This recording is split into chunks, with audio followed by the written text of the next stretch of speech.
The simple reason is I had the engine already. Yeah. And I can't.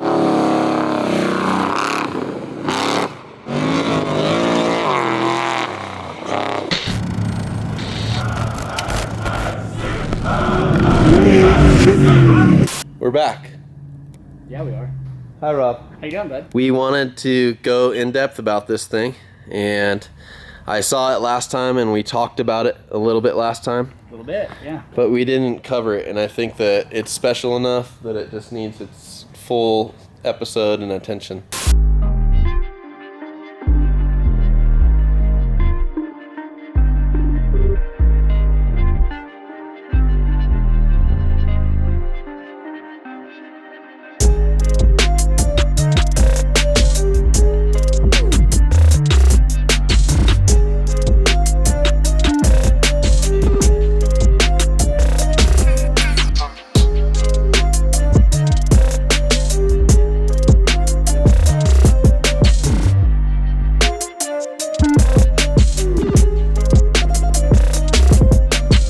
This is Rob John's Ranger, personal Ranger. Yeah. Built here at a shop in Hesperia. What year is this thing?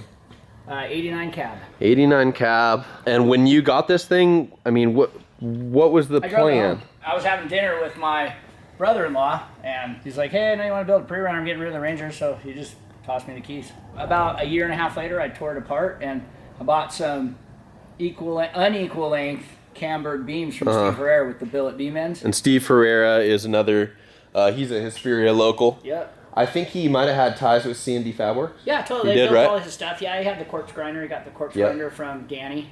Corpse grinder was a F100 single cab with a nice truck. Patriotic paint scheme, and it was really legendary with like the MDR races and stuff. Very popular. So anyways, I bought the beams off of him, and I just put them in the bandsaw and just cut the billet beam ends off, threw the rest away. And that's kind of where it started. I plated the frame and did some stuff and then it sat for about 4 years. And then finally I was like, I need to either sell all this shit off or build something out of it. So we just started working on it. And so it took about 4.5 years, nights and weekends of just, the shop's busy, so we can't build during normal hours. So, and it's not every night and weekend. You get burnt out, just, 100%. Like most people. So that's why it took so long. Was your plan to make it this nice? No. Just like projects go, it just starts snowballing and getting out of control. It was going to have a small block initially. It's going to have 35s on it initially. Then we got some 37s. Oh, that looks cool. And then Brandon actually came with that. He was like, hey, we should just put 39s on it. Just go for it. And Brandon is your main He's my main fabricator, yeah. Yep. The only truck I had ever seen that had 39s on it was the Psychotic Fab Toyota. Yep, John O's truck. Yep. And I mean, there may have been others, but I didn't know of any others, so I thought, yeah, that's a great idea. Let's do that. And then I pulled an engine out of a buddy's Nova, and it was a big block, and built him a really big block for it. And so that engine was just kind of laying around. So everybody always asked me, why did you put a big block in the Ranger? Yeah, I was going to ask you that, so you beat me to that one. Well, the simple reason is I had the engine already. Yeah. And I can't. Damn, it feels good to be a gangster. I've been in this thing a couple times now, and I've seen it a couple times, and everything that I look at always hits on detail and finish work, and that's, I've covered that before. That's your specialty. It just comes from years of building hot rods. The hot rod world is very detail oriented. The truck stuff is when it comes to the fabrication. Like the top guys, man, they just do such beautiful work. Like you look at Everson stuff that he's putting up lately. It's ridiculous. It's so nice. We didn't have to put this nice of a paint job on it, but I wanted to just show people where you could go to at that time. When you first built this thing, what did you start? I mean, did you go frame off? Did you take the whole cab and everything off? I had the frame. Cab was sitting on a dolly. Plated the outside of the frame, boxed the inside of the frame. And then just started hanging beams. That's right where we started. Yeah. So I built my own beams, built my own radius arms, used the cambered billet beam ends and the uniball spindles that they have. I think I'm going to probably upgrade that pretty soon because they're 2.25s, and with 39s it'd probably be smart to put 2.5 hubs up front. For sure. On the beams and all the steering and stuff, what is the coating? Is this just powder?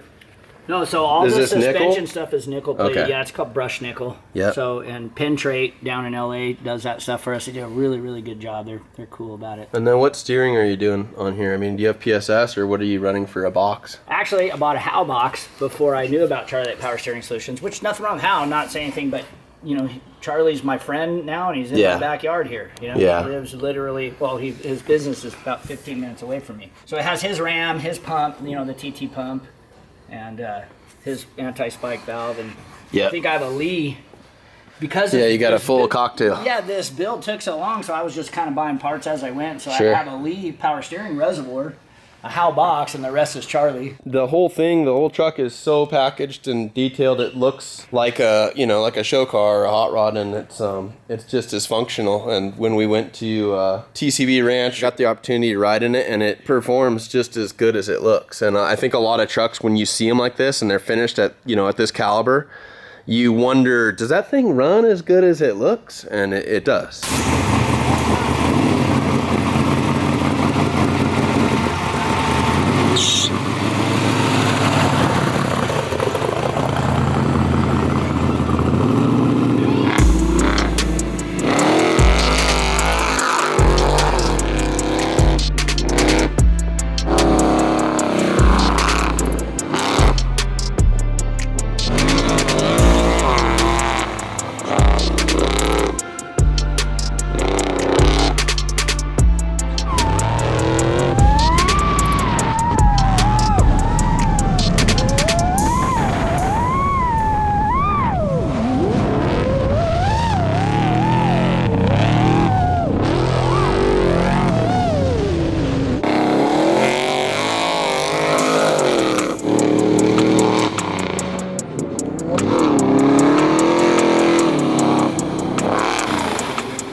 Bunch of other trucks. Yeah. So when you got in it and told me that it's butter and it works good, that made me happy because I really don't have anything to compare it to other than razors and side-by-side Sure. stuff that I've had prior to this. What are you running for a rear end?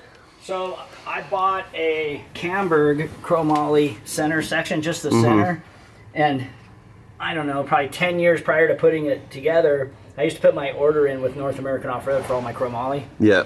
And so I ordered 3.5-inch 250 well axle tubes. And just pop the axles on there? Yeah, I just built the housing myself. You know, and in hindsight, knowing what I know now versus then, I would have done a 4-inch tube housing. So I have 45 spline axles in it, but Yeah. I'd rather have some 36 spline TT stuff in here. So I'm thinking about eventually building a rock crawler for myself out of a Scout. Well, I'll probably put this rear end in the Scout and build a 4-inch tube housing. Or depending on how busy we are, maybe I'll just buy a housing. I don't know. The other thing I noticed too is, so this thing has one heim on the axle, and you'd call that a traditional 3-link. Yep, it is. Versus where if you had a 4-link, you'd pretty much just have 2 upper links. So where this goes on the frame and it goes to the axle, you'd have one there, and then you have one on the other side. So you'd have actual 2 upper links instead of one wishbone. Which is nice for adjustability. So with the 3-link, you can't adjust it because as you try to run it out farther, the spread gets bigger and it doesn't fit in the upper link pockets on the chassis. I mean, you can get away with a little bit. You may have to custom machine, you know, misalignment spacers and get kind of weird and crazy with it. But ultimately, you need to be spot on. Yeah, 100%. I kind of noticed there's just so many little details. Like I like how this is all boxed plate. Everything is so finished and so nice. Just, you know, like the strike pads too. I like the strike pads. I just You wanted have like to a- do replaceable strike pads. Yeah, so that's like a consumable item, you know. And I'm sure that the Delrin end on the bump is what wears more than anything. But For sure. There's a lot of people, they build their trucks and they don't take those off, and they build them at bump and they still have those attached. Yep. And then that thing will start to erode or Yep. fail, Yeah. you know, and then you're bottoming your whole chassis and your shocks. Yep. And then the other thing we talked about last time, just you and I talked about, is 12-point bolts and 12-point hardware. I see that on everything. And you spoke about being aircraft quality and aircraft certified. Yeah, there's a big difference between aircraft quality and aircraft certified. Mm-hmm. So like RPI bolts, best in the business, that's all aircraft certified stuff. Yeah. So the stuff that's on this is aircraft quality. It's import 12 point. You know, it's considerably stronger than your standard grade 8, but it's still not. Like if this was a full race truck, I would Yeah. absolutely have RPI hardware all over it. But Yep, yep. being a play truck, I replace fasteners when I take stuff apart, so I'm not overly stressing out about it. And now is all this stuff laser cut? Yeah. my good buddy, Western Fab, I went to high school with him. His name's Brian Porter, and he has been laser cutting stuff for me for, gosh, I don't know, 20 years now. Maybe. Yeah. So it's cool. When you're building this thing, started frame off, started hanging the beams. At factory floor. Yeah, we hung beams, got the front suspension, then we put an engine in it, and like, well, maybe I'll cut the firewall out. Maybe, well, let's just go ahead and cut the whole floor out. Yeah.